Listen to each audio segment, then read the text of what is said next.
नमस्कार बच्चों। इस समय हम जैसा कि पाठ 2 वर्ण विचार में हम वर्णों के संबंध में जानकारी कर रहे हैं। तो इसके पहले वाले वीडियो में हमने वर्ण विचार के संबंध में वर्ण की परिभाषा, वर्णमाला क्या है और स्वर किसे कहते हैं आदि विषय में जानकारी की। तो पिछले वीडियो में बच्चों हमने यहाँ तक आपको ये पाठ पढ़ाया था कि स्वर के कितने भेद हैं, कौन कौन से स्वर होते हैं। तो नंबर 1 ह्रस्व स्वर और नंबर 2 दीर्घ स्वर। यहाँ तक हमने आपको जानकारी दी थी। आइए बच्चों इसी को हम और अच्छी तरह समझेंगे। यहाँ पर बच्चों मैंने लिख करके आपको समझाने की कोशिश की है। स्वर किसे कहते हैं? तो स्वर की डेफिनेशन आपको इस तरह से याद करनी है कि स्वर स्वतंत्र होते हैं। इन्हें बोलने के लिए अन्य वर्णों की सहायता नहीं लेनी पड़ती। ये तो यहाँ तक परिभाषा हुई। फिर हिंदी भाषा में 11 स्वर हैं। हिंदी भाषा में 11 स्वर इस प्रकार हैं: छोटा अ, बड़ा, छोटी, बड़ी, छोटा ऊ, बड़ा ऊ, ए, आए, ओ और आओ। इनके अतिरिक्त बच्चों 2 अयोगवाह स्वर हैं, अंग और आह। तो इस तरह से आप अपनी कॉपी में लिख लें। इसके पहले मैंने जो ये डेफिनेशन आपको लिखवाई थी वो भी आपको अपनी कॉपी में लिखने हैं। वर्ण किसे कहते हैं और वर्णमाला किसे कहते हैं ये पहले आपको लिखना। इसके बाद फिर स्वर के विषय में आपको यहाँ से लिखना है कि स्वर किसे कहते हैं। तो स्वर किसे कहते हैं उत्तर में लिखना है: स्वर स्वतंत्र होते हैं। इन्हें बोलने के लिए अन्य वर्णों की सहायता नहीं लेनी पड़ती। बस यहाँ तक आपको लिखना है स्वर किसे कहते हैं। फिर आपको लिखना है कि स्वर कितने होते हैं। तो आपको लिखना है कि हिंदी भाषा में 11 स्वर होते हैं जो इस प्रकार हैं। यहाँ से आ से लगा करके औ तक लिखना है। फिर उसके नीचे लिखना है 2 अयोगवाह स्वर हैं, अंग और आह। इस तरह से ये आपको होमवर्क करना है, कॉपी में लिखना है आपको और उसे अच्छी तरह याद भी करना है। बच्चों हम आगे बढ़ेंगे, आगे देखेंगे व्यंजन। वर्ण के 2 भेद हैं, स्वर और व्यंजन। तो स्वर के विषय में हमने पूरी जानकारी की। अब जो दूसरा भेद है व्यंजन, उसके बारे में यहाँ हम जानकारी करेंगे। तो व्यंजन क्या है? जिन वर्णों को बोलते समय मुख से निकलने वाली वायु के मार्ग में रुकावट पड़ती है, ऐसे वर्ण स्वर ध्वनि की सहायता से बोले जाते हैं। ऐसे वर्ण स्वर की सहायता से बोले जाते हैं। ठीक है, ये वर्ण व्यंजन कहलाते हैं। जो वर्ण स्वर यानी छोटा आ, बड़ा आ, उनकी सहायता से बोली जाए वो वर्ण व्यंजन कहलाते हैं। व्यंजनों को बोलते समय मुख के अंदर की वायुकंठ, जीभ, दांत, ओठ और तालु आदि अंगों से टकराती है। बच्चों बोलते समय मुख के अंदर की वायुकंठ,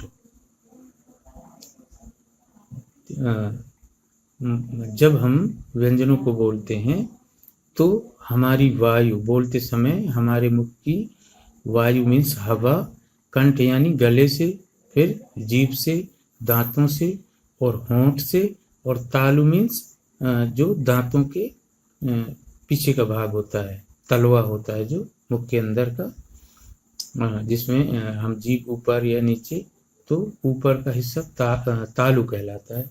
तो आदि जगहों से टकराती है। किनके उच्चारण में? व्यंजनों के उच्चारण में। तो इस हिसाब से व्यंजनों को डिवाइड किया गया, बांटा गया है। तो मुख के इस हवा के टकराने के आधार पर व्यंजन के भेद बताए गए हैं। तो पहला भेद है स्पर्श व्यंजन। स्पर्श का अर्थ है, स्पर्श शब्द का अर्थ होता है छूना। जिन व्यंजनों को बोलते समय जीभ मुख के विभिन्न स्थानों का स्पर्श करती है, उन्हें स्पर्श व्यंजन कहा जाता है। इन्हें 5 भागों में बांटा गया है। जिन व्यंजनों को बोलते समय हमारी जीभ मुख के विभिन्न, मुख के अंदर हमारे विभिन्न स्थान होते हैं, दांत होते हैं, ऊपर की तालु होती है, कंठ होता है, मूर्धा होता है। तो मुख के विभिन्न स्थानों से स्पर्श करती है, उन्हें स्पर्श व्यंजन कहा जाता है। इन्हें 5 वर्गों में, 5 भागों में बांटा गया है। इस तरह से यहाँ देखिए, का वर्ग। जब हम का वर्ग का उच्चारण करते हैं तो हमारी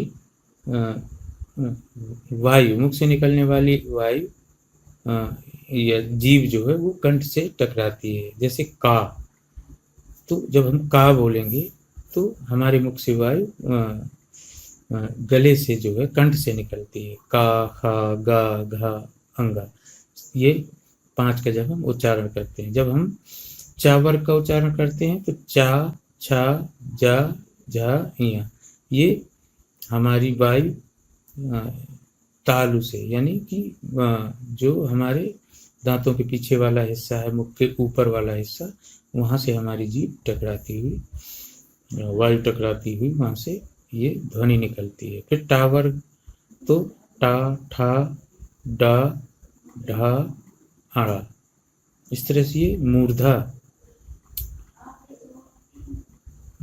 ये इसमें भी हमारी जीभ ऊपर मूर्धा यानी ताल के बगल वाले हिस्से से टकराती हुई ये आवाज निकलती है। फिर हम बच्चों आगे बढ़ेंगे। ता वर्ग। ता वर्ग में ता, था, दा, धा, ना। जब हम इन 5 वर्णों का उच्चारण करेंगे तो हमारी जीभ दांत से टकराएगी, दांतों को स्पर्श करेगी, छुएगी। फिर पा वर्ग, तो बच्चों पा, फा, बा, भा, मा, जब हम इनको पढ़ेंगे तो हमारे दोनों होंठ आपस में टकराएंगे और दोनों होंठों से वायु निकलेगी। तो आप उच्चारण करके भी देखते जाएं, पा, फा, बा, भा, मा। तो इस तरह से इन्हें क्या कहा गया है? इन्हें कहा गया है स्पर्श व्यंजन, यानी स्पर्श का मतलब है छूना। तो हमारी जीभ या होंठ किसको छूते हैं, इस आधार पर इन व्यंजनों को बांटा गया है। तो बच्चों ये पहला भेद था स्पर्श व्यंजन। व्यंजन के 3 भेद होते हैं। नंबर 1 स्पर्श व्यंजन, नंबर 2 अंतस्थ व्यंजन और नंबर 3 ऊष्म व्यंजन। अब बात करेंगे बच्चों नंबर 2 भेद की, अंतस्थ व्यंजन। अंतस्थ का अर्थ है अंदर या बीच में स्थित। जिन व्यंजनों को बोलते समय जीभ मुख के किसी भाग को पूरी तरह स्पर्श नहीं करती, उन्हें अंतस्थ व्यंजन कहते हैं। ये ध्वनियां स्वर और व्यंजन के बीच की स्थिति में होती हैं, जैसे या, र, ला और वा। ये अंतस्थ व्यंजन है। याद रखिएगा बच्चों, अंतस्थ व्यंजन कितने हैं? 4। कौन कौन से? या, र, ला और वा। और इसके बाद फिर ऊष्म व्यंजन। ऊष्म का अर्थ है गर्म। तो इन व्यंजनों को बोलते समय हवा के तेज गति से मुख से रगड़ खाने के कारण ऊष्मा यानी गर्मी पैदा होती है, इसलिए इन्हें ऊष्म व्यंजन कहा जाता है। ये हैं सा, हे, सा, हा, सा और षटकोण वाला सा, सरौता वाला सा और हा। तो ये बच्चों ऊष्म व्यंजन है। इनको बोलते समय मुख से हवा बहुत ही तेज तीव्र गति से निकलती है, इसलिए इन्हें, और जब हवा तीव्र गति से निकलती है मुख से टकराने से तो उसमें गर्मी पैदा होती है, इसलिए इन्हें, गर्मी का मतलब है ऊष्म, ऊष्म मीन्स गर्मी, तो इन्हें ऊष्म व्यंजन कहा गया है। तो ये याद रखिएगा कि ऊष्म व्यंजन कितने हैं, तो ऊष्म व्यंजन भी 4 हैं, सा, के, सा, हा। तो ये बच्चों व्यंजन के भेद आपने समझे। नंबर 1 स्पर्श व्यंजन, नंबर 2 अंतस्थ व्यंजन और नंबर 3 ऊष्म व्यंजन। और ये भी आपसे पूछा जा सकता है कि अंतस्थ व्यंजन कितने हैं, तो आपको लिखना है यारा, लावा, ये अंतस्थ व्यंजन है 4। ऊष्म व्यंजन कितने हैं, तो ऊष्म व्यंजन भी 4 हैं, सा और षटकोण वाला सा, सरौता वाला सा और हा। इस तरह से ये 4 ऊष्म व्यंजन हैं। और स्पर्श व्यंजन कितने हैं, तो ये सभी स्पर्श व्यंजन है। का, खा, गा, गंगा, चा, छा, जा, जा, इया, टा, ठा, डा, ढा, आड़ा, ता, था, दा, धा, ना, पा, फा, बा, बा, मा, ये सब स्पर्श व्यंजन है। तो ये बच्चों आपके रहे व्यंजन। तो आइए बच्चों, यहाँ हम व्यंजनों को और अच्छी तरह से समझेंगे, और ये आपको याद रहे, आपको कॉपी में लिखना है याद करने के लिए। व्यंजन किसे कहते हैं, व्यंजन की परिभाषा क्या है, तो आपको लिखना है व्यंजन स्वरों की सहायता से बोले जाते हैं। व्यंजन स्वरों की सहायता से बोले जाते हैं। और ये कितने प्रकार के हैं, तो ये 3 प्रकार के होते हैं। नंबर 1 स्पर्श व्यंजन, का से लेकर के माँ तक, जैसा मैंने आपको बताया था, का, खा, गा, घा, अंगा, चा, छा, जा, जा, इया, इस तरह से का से लेकर के माँ तक ये स्पर्श व्यंजन कहलाते हैं। नंबर 2 में है अंतस्थ व्यंजन, तो अंतस्थ व्यंजन कितने हैं, 4, या, रा, ला, वा। फिर हम नंबर 3 में देखेंगे ऊष्म व्यंजन। ऊष्म व्यंजन कितने हैं, 4, सा, हे, सा, हा, ये ऊष्म व्यंजन है। तो बच्चों इनके अलावा 5 व्यंजन आप ये देख रहे हैं, छा, त्रा, ज्ञा, स्रा और द्या, इनको हम संयुक्त व्यंजन कहते हैं। छा, त्रा, ज्ञा, स्रा और ध्या। हिंदी भाषा में इनका भी बहुत महत्व है, इनका प्रयोग भी होता है। और तो इन्हें हम संयुक्त इसलिए कहा गया है, संयुक्त का मतलब होता है मिलान। तो छ जो है, यहाँ हम देखेंगे अब इस बुक में कि छ को जो है का और छत्री, वो षटकोण वाला सा, इन 2 व्यंजनों को के मिलान से जो है ये छा बना हुआ है। और इसी तरह से त्रा जो है वो 2 व्यंजनों को मिलकर बना है, ता और रा। और ज्ञा, जा और इया 2 व्यंजनों से मिलकर बना हुआ है। इस तरह से स्रा भी सा और रा से, और द्या जो है वो भी द और या से मिलकर के बना हुआ है। तो इसलिए इन्हें संयुक्त व्यंजन कहा गया है। फिर वापस आएंगे बच्चों यहाँ पर, तो ये संयुक्त व्यंजन इसलिए कहलाते हैं कि ये 2 व्यंजनों के मिलान से जो है, मिलने से ये इन व्यंजनों का निर्माण हुआ है, इसलिए ये संयुक्त व्यंजन कहलाते हैं। इनके अलावा बच्चों 2 अतिरिक्त व्यंजन हैं, ड़ और ढ़। इनमें डा के नीचे बिंदु लगाने से और ढा के नीचे बिंदु लगाने से इन व्यंजनों का उत्पत्ति हुई, निर्माण हुआ। तो ड़ और ढ़, इस तरह से ये हमारे व्यंजनों का प्रकार रहा। व्यंजन के प्रकार कैसे हैं, कितने हैं, इसकी जानकारी हमने यहाँ अर्जित की। तो बच्चों ये सभी आपको कॉपी में लिखने हैं। जिस तरह से मैंने लिखा है आप अपने हिसाब से इसको और भी सुधार कर लिख सकते हैं। जैसे व्यंजन किसे कहते हैं, तो व्यंजन स्वरों की सहायता से बोले जाते हैं। व्यंजन कितने प्रकार के होते हैं, व्यंजन के कितने भेद होते हैं, तो व्यंजन के 3 भेद होते हैं। नंबर 1 स्पर्श व्यंजन, का से मातक। नंबर 2 अंतस्थ व्यंजन, या रा लावा। नंबर 3 ऊष्म व्यंजन, सा खे साहा। फिर कुछ अतिरिक्त व्यंजन है, जैसे संयुक्त व्यंजन, छात्रा, छ, त्र, ज्ञ, स्र और ध्या। फिर अतिरिक्त व्यंजन में ड़ और ह। तो इस तरह से हम ये होमवर्क अपनी कॉपी में करेंगे और इसी को अच्छी तरह से याद करेंगे। अब हम स्क्रीन पर देख रहे हैं बच्चों द्वित्व व्यंजन। द्वित्व व्यंजन क्या है, जब एक व्यंजन ध्वनि अपने ही जैसी अन्य व्यंजन ध्वनि से संयुक्त होती है तो उसे द्वित्व व्यंजन कहते हैं। जैसे ला प्लस आधा टा प्लस टू, यानी लट्टू।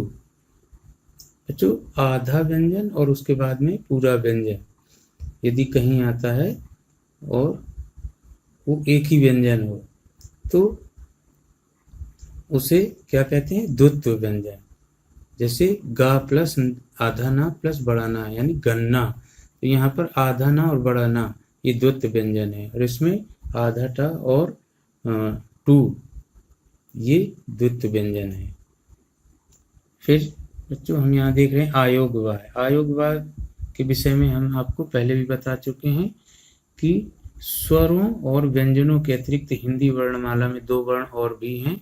अंग यानी जिसको हम अनुस्वार, बिंदी को अनुस्वार, और आहा यानी जो 2 बिंदु बगल में लगी हुई हैं उसको विसर्ग कहते हैं। तो इन अंग को अनुस्वार और आहा को विसर्ग कहते हैं। अंग और आहा को हम आयोगवार स्वर भी कहते हैं। आहा को आह बोला जाता है संस्कृत में, हिंदी में आए कुछ शब्दों के साथ इसकी मात्रा लगाई जाती है, इसे विसर्ग कहते हैं। इसका प्रयोग इस प्रकार किया जाता है जैसे पुनः और प्रातः, शनैः शनैः आदि। बच्चों विसर्ग यानी आहा का प्रयोग हम इस तरह से करते हैं, जैसे पुनः, प्रातः, शनैः शनैः आदि। फिर यहाँ देखेंगे हम अनुस्वार। अनुस्वार यानी बिंदी, और अनुनासिक यानी कि चांद बिंदी। तो अनुस्वार का उच्चारण कैसे करते हैं, अनुस्वार का प्रयोग कैसे होता है। अनुस्वार का उच्चारण वर्णों के पहले 5 वर्गों का वर्ग, चा वर्ग, टा वर्ग, ता वर्ग और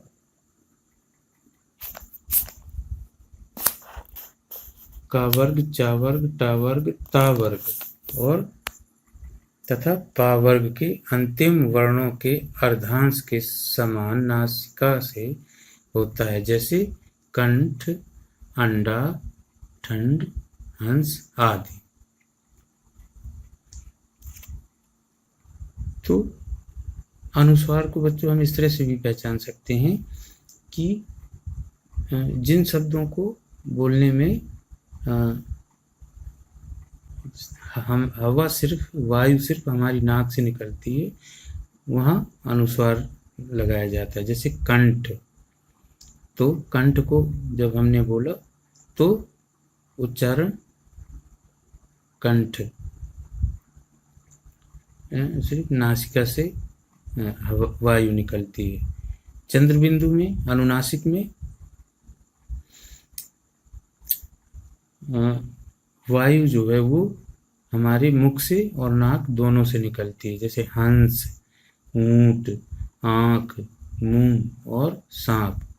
तो इन सब में अनुनासिक यानी चांद बिंदु लगी। इनका उच्चारण करते समय वायु जो है हमारे मुख और नाक दोनों से मिल करके निकलती है। आगे अंतर समझिए। अनुस्वार ध्वनियाँ पंच, दंत चंद। अनुनासिक ध्वनियाँ 5 दांत चांद, पंच दंत चंद और 5 दांत और चांद। तो याद रखिए बच्चों, जब हम स्वर और व्यंजन को एक साथ जोड़ते हैं तो स्वर का रूप बदल जाता है। इस परिवर्तित रूप को मात्रा कहते हैं। जब हम स्वर और व्यंजन को एक साथ जोड़ते हैं, जब हम किसी व्यंजन में कोई स्वर मिक्स करते हैं तो उसका रूप बदल जाता है। जैसे का में हमने ओ स्वर मिक्स किया तो का की जगह वो को हो गया। तो इसी परिवर्तित रूप को मात्रा कहते हैं। का में ओ की जो मिक्स है ओ है, तो वो ओ की मात्रा है, उसी को हम मात्रा कहते हैं। तो इस तरह से बच्चों, यहाँ तक आपने ये वर्ण पाठ आप करा, वर्ण विचार, सभी चीज़ें हमने आपको बहुत ही बारीकी से और बड़े ही सरल ढंग से समझाने की कोशिश की है। फिर भी यदि कुछ आपके समझ में नहीं आता, रह जाता है, तो जब हम पुनः कक्षा में उपस्थित होंगे तो आप हमसे और इस विषय में आप पूछ सकते हैं, जहाँ भी आपको कुछ समझ में नहीं आया हो। तो बच्चों, आज इस वीडियो में हम इतनी ही चर्चा करेंगे। अगले वीडियो में प्रश्न प्रहर में हम सभी अभ्यास कार्यों की चर्चा करेंगे। तो बच्चों, मैंने जितना आपको होमवर्क बताया है वो ज़रूर कॉपी में नोट करिए, याद करिए, और जहाँ कुछ रह गया हो तो आप इस वीडियो के माध्यम से बुक में सभी चीज़ें हमने आपको दिखाई हैं, तो आप उसको भी क्रम से जो है आप नोट कर सकते हैं। वीडियो को पॉज करके आपको जहाँ आवश्यकता पड़े तो वीडियो को पॉज करके आप सब कुछ लिख सकते हैं। जो आपके समझ में नहीं आया उसको आप पढ़ सकते हैं यहाँ पर, और जो नहीं आया वो हम फिर आपको बाद में कक्षा में, क्लास में समझाने की कोशिश करेंगे। तो ये सभी आप अच्छी तरह से समझें, और जो भी मैंने आपको अपनी हैंड राइटिंग में लिखवाया है तो उसको ज़रूर लिखिएगा और याद करिएगा। तो चलिए बच्चों, आज की वीडियो में बस इतना ही। अगले वीडियो में फिर मिलेंगे, तब तक के लिए नमस्कार।